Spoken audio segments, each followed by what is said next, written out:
நாமத்துக்கு மகிமை உண்டாகட்டும். இந்த நாளில் கூட விசேஷமாக அந்த 7 மாதம் அளவும் எத்தனையோ விதமான சூழ்நிலை, எத்தனையோ விதமான நெருக்கம், எத்தனையோ தேவைகள், எத்தனையோ விதமான வருத்தங்கள், கண்ணீர்கள், துக்கங்கள், கேட்ட செய்திகள் மனதை உடைத்தது. ஆனாலும் கூட கர்த்தர் அந்த மாதத்தை கடக்க நமக்கு உதவி செய்தார். அந்த ஆண்டவருக்கு நாம் நன்றி சொல்லி அல்லேலூயா சொல்லுவோமா? எல்லாரும் கர்த்தர் நாமத்தை மையப்படுத்தி கர்த்தரை பார்த்து அல்லேலூயா என்று சொல்லுவோம். கர்த்தர் நமக்கு பெரிய காரியங்களை செய்வார். ஆகவே இந்த நாள் விசேஷ விதமாக நாம் ஜெபிக்க போகிறோம். இந்த நாளுடைய வாக்கு தத்துவத்துக்கு இந்த ஆகஸ்ட் மாதத்தின் முதல் நாள் காலவெளியில ஒரு தேவ செய்தியை நாம் கேட்பதற்காக நாம் வந்திருக்கிறோம். கர்த்தர் வார்த்தையை நமக்கு அருளி நம்மை சமாதானப்படுத்தும்படியாக நாம் ஜெபிப்போம். பரிசுத்தமுள்ள பிதாவே, இந்த அன்பான வேலைக்காக நன்றியோடு துதிக்கிறோம். தகப்பனே, நீ எங்களோடு கூட இருக்கிறதுக்காக எமக்கு நன்றி.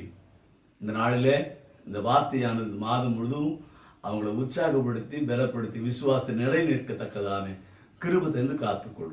வழிநடத்தும் பெரிய காரியங்களை செய்யும். இயேசுவின் நாமத்தில் கேட்கிறோம் நல்ல தந்தையே, ஆமென். நமக்கு எல்லாருக்கும் தெரிந்த ஒரு வசனத்தை தான் உங்களுக்கு நான் சொல்ல போகிறேன். சங்கீதம் 3ஆம் அதிகாரம் 3ஆம் வசனத்தை நான் வாஸ்தவமான வசனம்.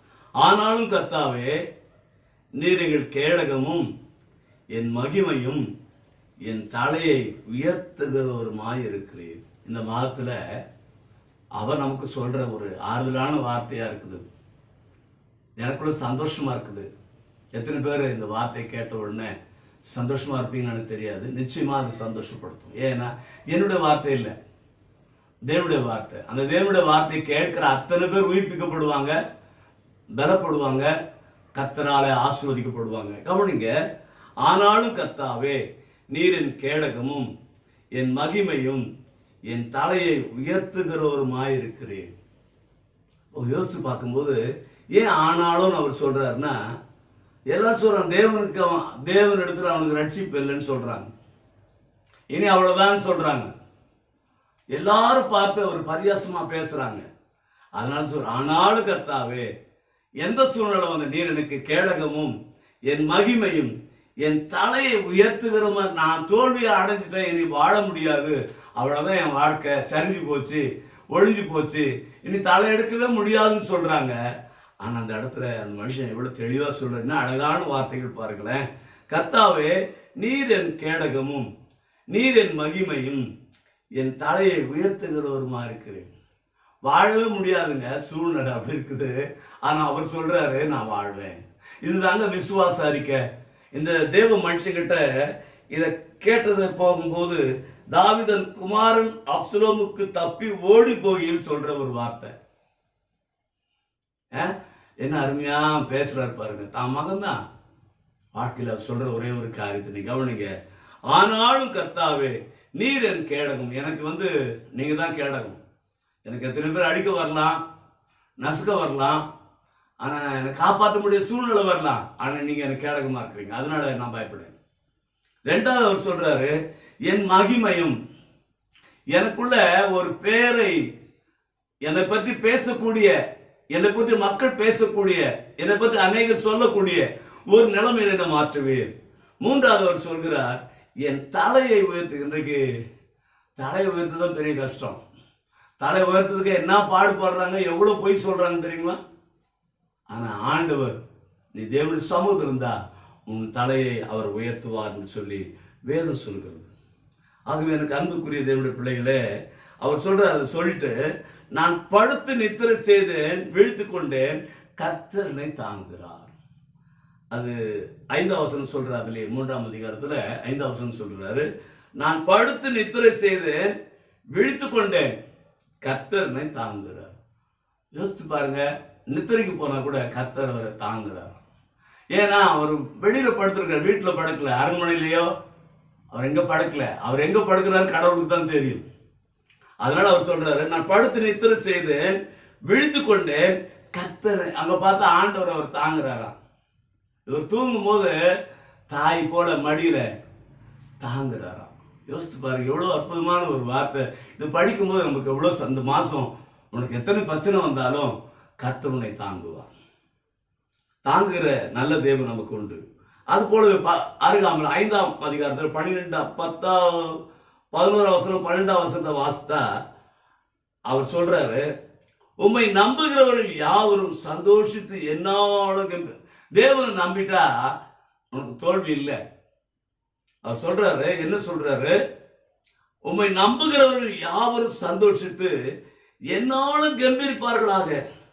நீர் அவர்களை காப்பாற்றுவீர், உங்களுடைய நாமத்தை நேசிக்கிறவங்க களி கூறும். ஆண்டவர்களை தேடுறவங்களுக்கு சந்தோஷமா இருப்பாங்க. நமக்கு எத்தனை சூழ்நிலை இருந்தாலும் கர்த்தர் நம்ம சந்தோஷமா இருப்பார். பிரச்சனை வர்றங்க, ஆனா அந்த பிரச்சனை தீமையை நன்மையாய் மாற்றுகிற ஆண்டவர். நமக்கு வருகிற தீமை அதிகமா இருக்கும், அந்த தீமையை அவர் நன்மையா மாற்றுவார். இஸ்ரேல் மக்கள் கடந்து வரும்போது சிவந்த சமுத்திரம் தீமையா நிற்குது. என்ன செய்யணும்னு தெரியல, அழிஞ்சிரும்னு பயம் வந்துருச்சு. முற்பிதாக்களுக்கு மோசே ஐயா வழி நடத்தும் போது அவர் சொல்ற, இந்த அருமையான தேவதாசன் சொல்லுது, இந்த மக்களுக்கு ஒரு குடும்பத்தை நடத்துவதற்கு நமக்கு பெரிய போராட்டம், ஒரு சபையை நடத்துவதற்கு பெரிய போராட்டம். ஆனா இவ்வளவு பெரிய மக்களை ஒன்று இல்லாம வனாந்தரத்தை நடத்தும் போது, அவளை காப்பாற்றும் போது அவருக்கு என்ன வேதனை இருக்கு யோசித்து பாருங்க. நமக்கு இன்னைக்கு என்ன கேட்டீங்கன்னா, நம்ம எல்லாரும் சொல்றோம், ஐயா குடும்ப சூழ்நிலை உனக்கு தெரியாது, என் குடும்பத்தை பத்தி உனக்கு தெரியாது, என் பிள்ளைகளை பற்றி உனக்கு தெரியாது, என் வருவாய் பற்றி உனக்கு தெரியாது, என் தேவை பற்றி உனக்கு தெரியாது. மற்றவற்றை ஷேர் பண்ணிங்க. நம்ம அப்படியே பேசிட்டு இருந்த நம்ம வாழ்க்கையில வெற்றியை பெற முடியாதுங்க. வெற்றி பெறுவதற்கு அவரை நம்பணும். இந்த மனுஷன் சொல்ற மாதிரி, நான் படுத்து நித்திரை செய்த விழித்துக் கொண்டேன், கர்த்தர் என்னை தாங்குறாராம். யோசித்து பாரு, யார் பாதுகாப்பு? தூங்குற இடத்துல தேவன் பாதுகாக்கிறாராம். இந்த விசுவாசத்தினால்தான் அவர் தூங்குறார். இன்றைக்கு அந்த 5ஆம் அதிகாரத்துல 11ஆம் வசனம் சொல்கிறது, உம்மை நம்புகிறவர்கள் யாவரும் சந்தோஷித்து என்னாலும் கம்பீரிப்பார்களாக. நீர் அவர்களை காப்பாற்றுவீர், உங்கள் நாமத்தை நேசிக்கிற உண்மையில் களி கூறுவார்களாக. அது கீழே பார்க்கும்போது, கர்த்தாவே நீதிமானை ஆசீர்வதித்து காருண்யம் என்ற கேடகத்தினாலே அவனை சூழ்ந்து கொள்வீர். யோசித்து பாருங்க, எதிரினா நிறைய பேர் வராங்க. நீதிமானாகிய அந்த மோசே ஐயாவை காருண்யம் என்ற கேடகத்தின மூடிக்கிட்டார். பார்வோட திட்டம் என்ன? மோசே உன்னை விட்டு நினைக்கிறியா? நீங்க போயிருவீங்களா? சிவந்த சமுத்திரத்தாண்டி போவோம். அதுதான் விசுவாசம். என்ன நமக்கு அந்த விசுவாசம் இல்லைங்க. பிரச்சனை பார்த்தோம், மயக்கம் வருது, செய்தியை பேட்ட குழப்பம் வருது. நீ குழம்புறதுனால தான் அற்புதம் நடக்கல. நீ அப்ப விசுவாசம் அறிக்கை, நீர் எனக்கு கேடகமோ என்ன பலத்த துருகமா இருக்கிறீர்கள் ஆண்டவரே. நம்ம சொல்லும் பொழுது கர்த்தர் நம்மளுடைய சத்தத்தை கேட்க. என் பிள்ளை எப்படி பேசுது பத்தியா? ஒரு அம்மாவுக்கு ஒரு பிள்ளை பேசுதுன்னா அது எவ்வளவு சந்தோஷமா இருக்கும், சிறப்பான பிள்ளைகளா இருந்தா. இன்றைக்கு உங்க வாழ்க்கையில என் வாழ்க்கையில கர்த்தர் நமக்கு நன்மையை செய்ய போறார். நன்மை செய்யறது, கர்த்தாவே நீ நீதிமானை ஆசீர்வதித்து காருண்யம் என்ற கேடகத்தினாலே அவனை சூழ்ந்து கொள்வீர். காருண்யம் என்ன கேடகம்? அந்த நீதிமானாகிய மோசையை சூழ்ந்து கொள்றதுனால கோலை நீட்டினா சமுத்திரம் வாயை பழக்குது. சின்ன படகு இல்லைங்க, எத்தனை மைல் அளவு விரிஞ்சதோ தெரியாது. சரித்திர ஆசிரியர்கள் சொல்றாங்க, கணக்கு சொல்றாங்க. ஏன்னா அவங்க நம்ம வீட்டுல மாதிரி 10 பேர் 5 பேர் இல்லை, அவங்க ஏகப்பட்ட ஜனம். ஆடு மாடு கழுதை குதிரை எல்லாம் இருக்குது. இதெல்லாம் பிரயாணிக்கணும். இது எப்போ போய் சேரணும் தெரியாது. வழி திறந்துருக்குதுல, எப்போ ஓட்டி போறது இல்லை. போறதுக்குள்ள இப்போ மாடு மேய்க்கிறவங்க ஆடு மேய்க்கணும்னு சொல்லுங்களேன், கொஞ்சம் முன்னவே கூட்டின்னு வரதுனாப்பா பொழுது போயிடுச்சுன்னு சொல்லுவாங்க. ஆனா இந்த சமுத்திரத்தை எப்படி கடக்கிறது? ஒருவேளை அவருக்கு பாய். ஆனா தேவன் காருண்யம் என்ற கேடகத்தினாலே அவளை மூடிக்கொண்டார். அவங்களுக்காக இருந்த வெளிச்சம் இதுவரையும் வெளிச்சம் நடத்திட்டு இருந்துச்சு. அந்த காரணம் இவங்க பக்கத்துல இருந்துச்சு, அவங்க பக்கம் வெளிச்சம் வந்துச்சு. இதுதான் தேவனுடைய வழிநடத்தல். இந்த மாதத்துல உனக்கு இருளான வாழ்க்கையெல்லாம் வெளிச்சமாய் மாறி கேடகமாய் மாறி உனக்கு அவர் மடியிலே உன்னை தூங்க செய்து உன்னை இன்பமாய் நடத்த போகிறார். அதனால எனக்கு அன்புக்குரிய தேவனுடைய ஆனாலும் கர்த்தாவே, நம்ம யோசித்து பாருங்க. அவர் சொல்றார், ஆனாலும் கர்த்தாவே. எவ்வளோ வேதனை இல்லை? பிள்ளையே அப்படி செய்யும்போது அவருக்கு மனசு எவ்வளவு வேதனை வந்திருக்கும். நம்ம கூட யோசித்து பாருங்களேன், வேற யாருன்னா செய்தா கூட மனசு சரியாயிடும். தன் பிள்ளையே செய்யும்போது ஆனா எல்லாவற்றையும் அவர் இருந்த ஆனாலும் கர்த்தாவே நீர் என் கேடகமும் என் மகிமையும் என் தலையை உயர்த்துகிற இந்த மாதத்துடைய வாக்கு தத்தமாக இது வைத்துக் கொள்வோம். ஆனாலும் கர்த்தாவே நீர் என் கேடகமும் என் மகிமையும் என் தலையை உயர்த்துகிறவருமா இருக்கிறேன் என்று சொல்லி கர்த்தருடைய நாமத்து மகிமையாக இந்த வார்த்தையின்படி கர்த்தர் நம்மையும் நம்முடைய ஊழியத்தையும் இதை கேட்கிறதான ஒவ்வொரு உள்ளங்களையும் கர்த்தர் ஆசீர்வதித்து மேன்மைப்படுத்துவாராக. தேவனுக்கு மகிமை, எங்களுக்காக எங்கள் ஊழியங்களுக்காக ஜெபித்துக் கொள்ளுங்கள். கர்த்தர் உங்களை ஆசீர்வதிப்பார். தேங்க்யூ. ஜெபிப்போம்.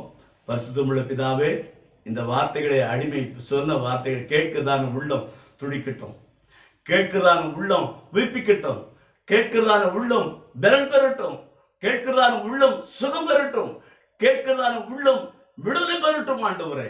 கேட்கிறதான உள்ளத்துக்கு சமுத்திரத்தை தரங்க ஆண்டவரே. கேட்கிறதான மனிதனுக்கு மழை போன்ற பிரச்சனையை மாற்றுங்க ஆண்டவரே. அது உம்மாலே மாற்ற முடியும். ஆனாலும் கர்த்தாவே என் தலையை உயர்த்துகிறவராயிருக்கிறேன் என்று சொல்லி நீர் நிச்சயமாகவே எங்கள் தலைகளை இந்த மாத்திரம் உயர்த்த போகிறதுக்காக கோடி கோடி நன்றி ஆண்டவரே. கிருபையாய் காத்துக்கொள்ளுங்க. இதற்கு காரணமா இருக்க ஒவ்வொரு பிள்ளைகளையும் ஆசீர்வதிங்க. இந்த நாளில் எங்களுக்கு உதவி செய்த எல்லா பிள்ளைகளையும் ஆசீர்வதித்து மேன்மைப்படுத்துங்க. தேவ கரம் எல்லோரும் கொடுக்கட்டும்.